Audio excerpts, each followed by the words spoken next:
Leave now or you'll be jailed. Israel's ultimatum to more than 40,000 African refugees. The move to expel them prompted thousands to protest in Tel Aviv. So, are the deportations a case of national security or a racist agenda? This is Inside Story.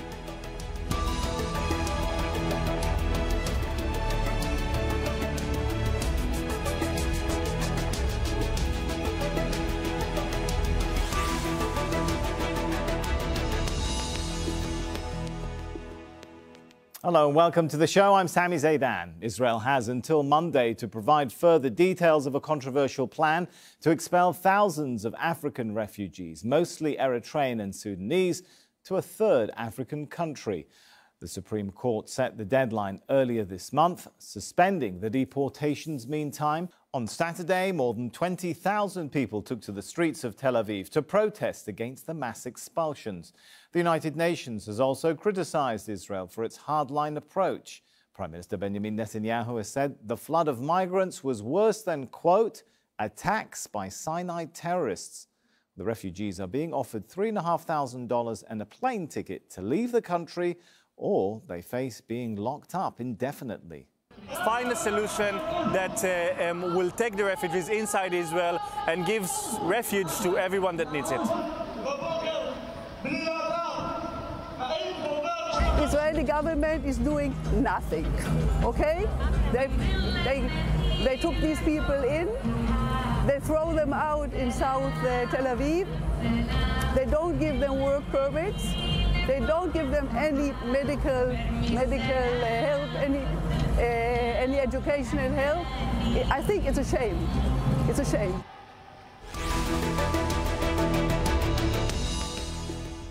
Let's bring our panel into the show then. We have joining us from Tel Aviv, Monim Haron, an asylum seeker from Sudan, an activist at the African Students Organization in Israel, also a student at the Hebrew University in Jerusalem, studying economics and political science.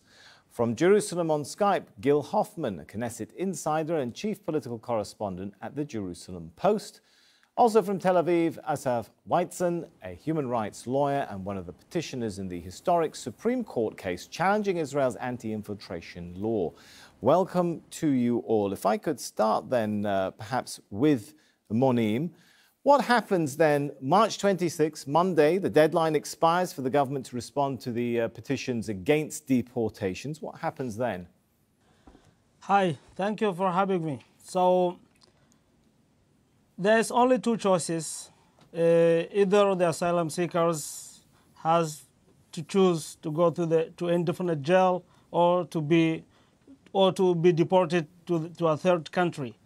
So, which both of them are very difficult options because no one wanted to go to jail.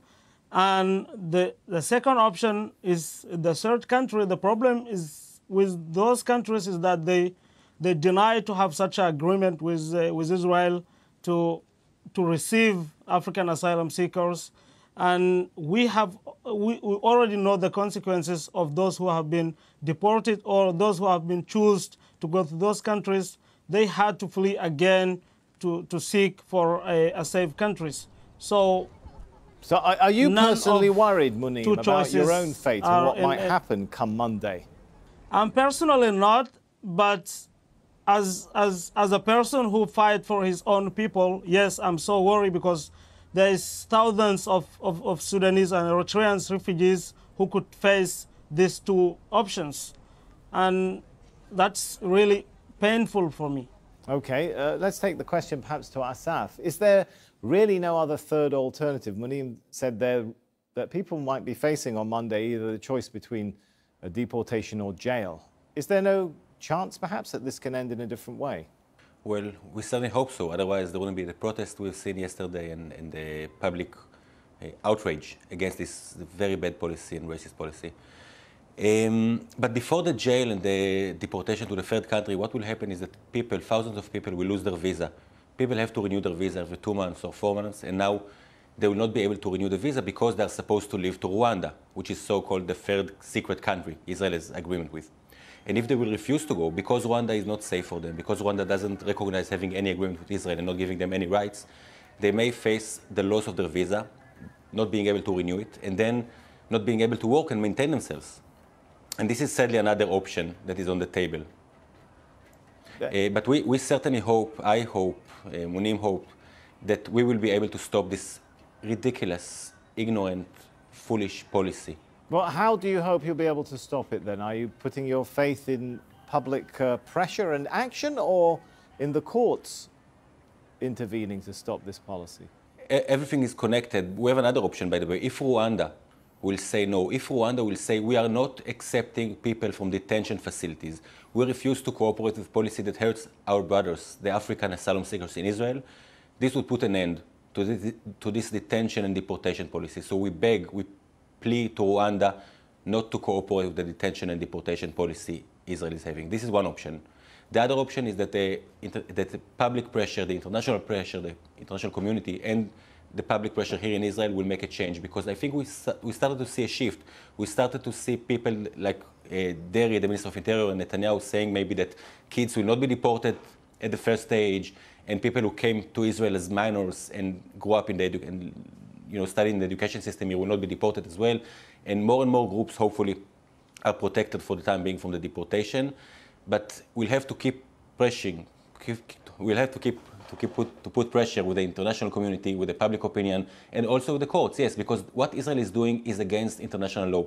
United Nations High Commissioner for Refugees said it loud and clear. This shows this is against international law, because Rwanda is denying having any agreement with Israel, because the agreements are secret, and because people that are shipped from Israel have no safe and legal status in the countries they are shipped to. All right, I'm going to come back to you in a moment, Asaf, to pose to you the counter opinion to the suggestion that Israel is doing something illegal. But before we do that, perhaps we'll go to Gil, and he might actually do that for us. I want to get your perspective, Gil, on whether you think government policy is starting to change on this issue as a result of some of the public protests and public pressure we've seen. So first of all, I want to clarify that I'm not a spokesman for the Israeli government, and the producers tried to get a spokesman for the Israeli government to come on the show to offer that perspective, and that won't be here. I'm a political analyst, and yes, the government is checking various different solutions to this problem. No one wants there to be crises, and people hope that the Munin and his friends are going to be okay, but they entered the country illegally. And this country has a responsibility to make sure the people who are citizens and the people who are in this country legally will be employed. They don't have a responsibility to ensure that people who entered the country illegally will be employed and take jobs away from the poor people of this country. So while I'm certainly not a spokesman for the Israeli government, I understand the political realities. Netanyahu represents the Likud party, which is a party that traditionally represents the Israeli underclass. And so while there is pressure, there was a very large rally on Saturday night in Tel Aviv. Tel Aviv is seen as kind of disconnected from the rest of the country in many ways, and not really a place that is the base for the Likud. And the people who the Likud does represent in Tel Aviv are people who've lost their jobs to these migrant workers, have had their neighborhoods that don't look as good as they used to look because of the migrant workers. So there's so much internal pressure within the Likud party on the politicians on the right to expel these men. And we haven't been talking about children from the very beginning, only about the actual men migrant workers, not people who are married, not people who lay down roots. That I still think that the bulk of the expulsions will end up happening. All right, let's take that point back to Asaf. If you look at the statements of some of the government ministers, like the Minister of Education, Naftali Bennett, he says the government will give asylum to refugees and only job seekers are going to be deported. What's the problem with that policy? Defenders of the government might argue. Every government has to take care of its own people and secure its borders. So there is no problem with that, or maybe the only problem with that is that it's not true. Israel has less than 0.5% of its population as asylum seekers, 37,000 people. The vast majority of them are coming from Sudan and Eritrea, two countries that Israel is not deporting people to their countries of origin because of the situation and the human rights violation and the genocide in Darfur, in the Nuba Mountains, and the dictatorship in Eritrea. So Israel, if they were working migrants, as Netanyahu and Bennett are saying, they could be shipped back to their countries of origin. But the fact that Israel is choosing Rwanda as a third country, as a safe third country, so-called, is the first evidence that we are dealing with refugees and asylum seekers and not with working migrants. The second evidence is the recognition rates around the world. I mean, Eritreans are asking asylum all around the world, and the same is with Sudanese. And the recognition rates are extremely high, over 70% and 80% recognition rate. The recognition rate of asylum seekers in Israel is less than 0.5%. Only 12 people out of 65 people that came here in 2012 and 37,000 that are here today were recognized as refugees. It's less than 0.5% of the 0.5% that is here anyway. And when you look at the world, you see significantly higher recognition rates. So all the liars are coming to Israel and all the genuine refugees are coming to everywhere else. So again, it doesn't make sense, and we should treat the problem as it is. If we were dealing with migrant workers, they would be shipped back to their countries of origin. If we are dealing with refugees and asylum seekers from Eritrea and Sudan, they should get the rights according to the Refugee Convention here. And now, one of the lies is that it's because of economics, because they take jobs for the poor Israelis. But the fact is that most of them are working in jobs that Israelis refuse to do, like cleaning dishes at restaurants and hotels and so on. And even the Israeli government, when it decided to deport them, at the same decision decided to take more people in from the Philippines and other places to compensate for the loss of manpower that they create by the deportation. So even this is a pure and obvious lie. All right, so a lot of issues to pick up on there. Before we do that, though, can I go back to Munim just to put this into perspective and tell us a little bit about your story. Did you enter the country, quote unquote, as the term, not that we're endorsing it, illegally? Did you flee violence and come as a refugee? Tell us a little bit about what you've gone through to make it to where you are today. Yes. Oh, thank you. So I will answer this question, and also I wanted to reply to a political analysis from Jerusalem, that he said we entered the country illegally, and the Israeli has to protect his own people and his own borders. I agree with that, but none of these claims are one of the standards of a Geneva Convention.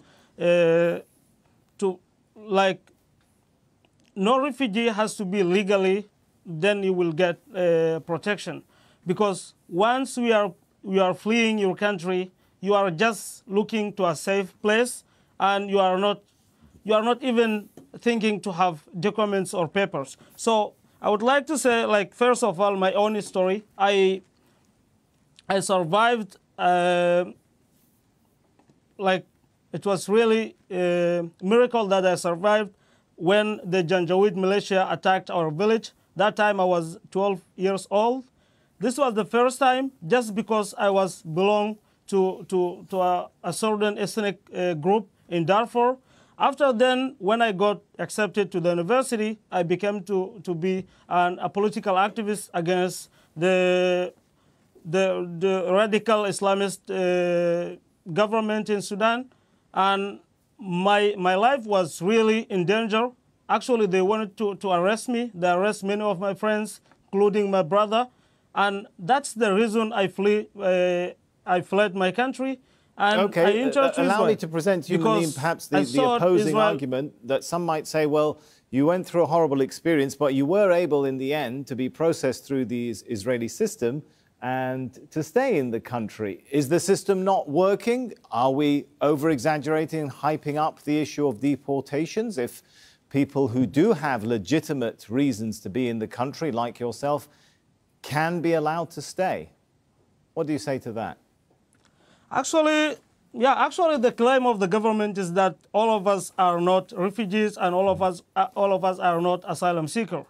But, like, they even not checking our asylum seekers. I asked, for example, I asked for my asylum seekers 5 years ago and 1 month now. Actually, 5 years and 1 month. I asked for my asylum in 25 of March 2013, and up to date I got no response. And they are not saying even if I'm a refugee or not.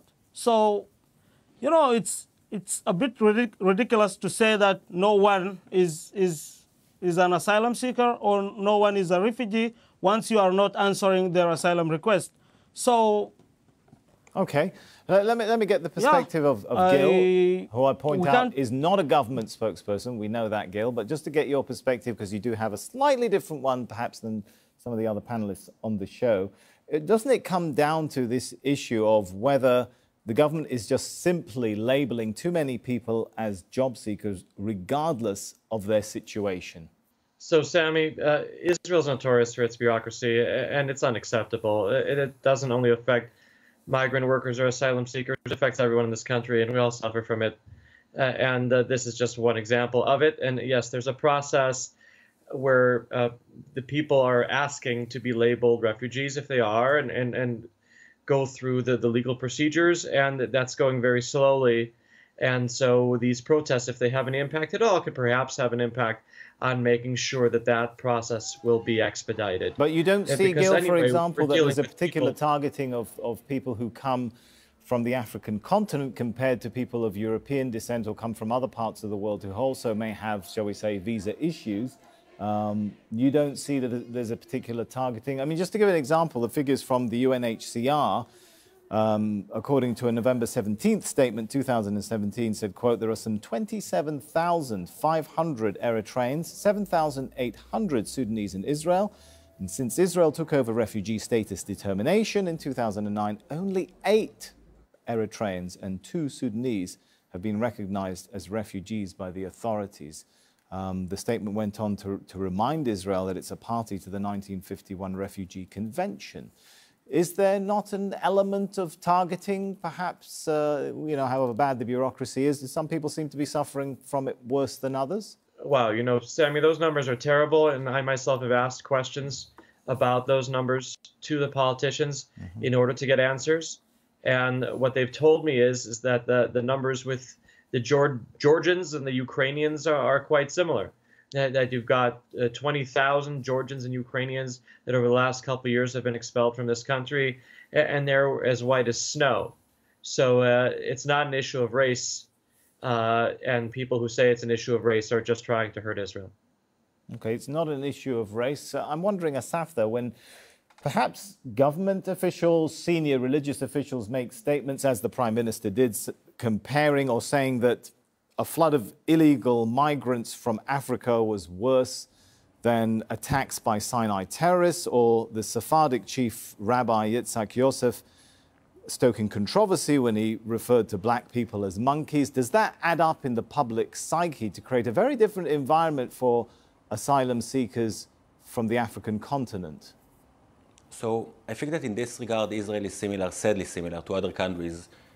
Race is an issue in many countries, and black people have more difficulties than white. And here they have few difficulties, not only being black, but also being non-Jews in a Jewish state, and working with an asylum system that is not functioning on purpose, if you ask me, but definitely not functioning. Everyone can agree on that.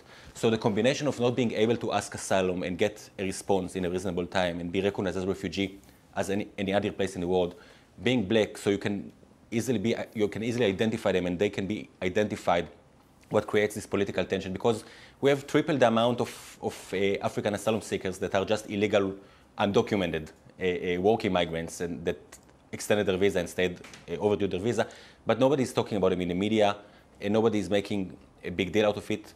And yes, the color is an issue here. Also, the Ethiopian Jews are suffering from racism in some issues, and it's well known, and it's sad, but it's a sad truth. So disconnecting it from the race is in my eyes, not in accordance with reality. But the issue here, I think, more than everything else, is that Israel is not following the Refugee Convention and the obligations we took on ourselves. Because we are, I mean, around the world, we have the biggest crisis, the refugee crisis, since the Second World War. 66 million asylum seekers and displaced people. And in Israel, we have less than 37,000 of them, and only 12 now, or 10 a few months ago, were recognized as refugees. It doesn't make sense. And it's not because of bureaucracy. It's because of policy. Okay, we've got about 4 minutes left, so I want to try and give 2 minutes to each of Gil and Manim. Gil, go ahead. I know you wanted to say something in just a couple of minutes.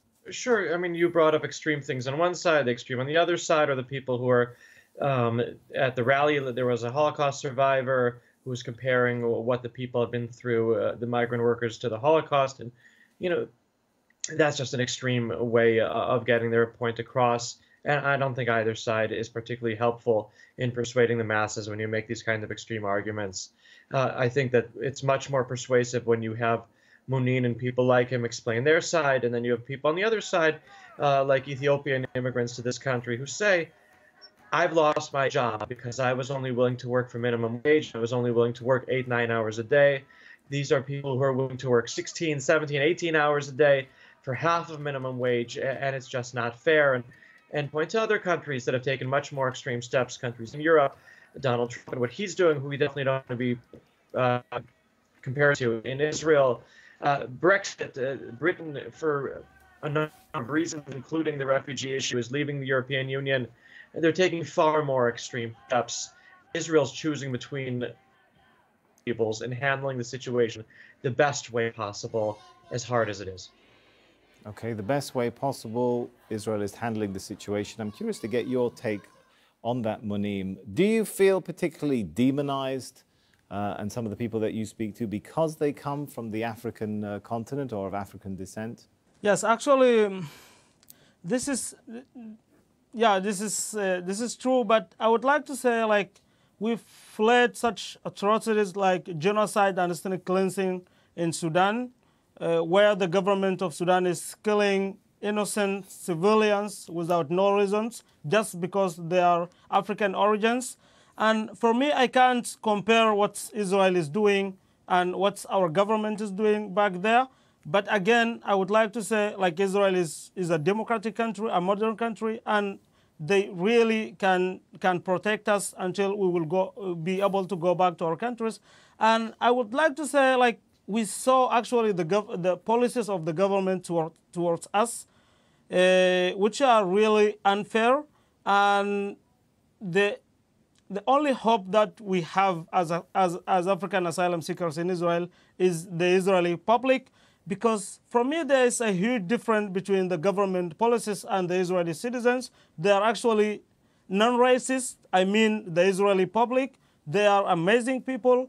And the demonstration of yesterday actually proved that there are like thousands of Israelis who support the being of asylum seekers in Israel, who are like supporting to have and clear policies toward asylum seekers. And on the other side, we have the unfair government policies towards us. Because the question is, what's going on in Sudan or Eritrea? Is it a normal? This is the question I ask always, because no one can ignore that what is going on in Darfur or in Nuba Mountain or Blue Nile is a normal situation. There's a genocide going on there. So the Israeli country should give us a right to live, should give us a basic rights of human being or refugees. And I guess they have the ability to do that. Thank you. All right, it's been a fascinating discussion, but I'm afraid we are winding down now, so it is time to end the show and thank our guests very much for their participation. Munim Haron, Gil Hoffman and Asaf Weitzen. And thank you too for watching. You can see the show again anytime by visiting our website, aljazeera.com, or for further discussion, head over to our Facebook page. That's facebook.com/AJ Inside Story. You can also join the conversation on Twitter. Our handle there is @AJ Inside Story. From me, Sami Zaidan, and the whole team here, for now, it's goodbye.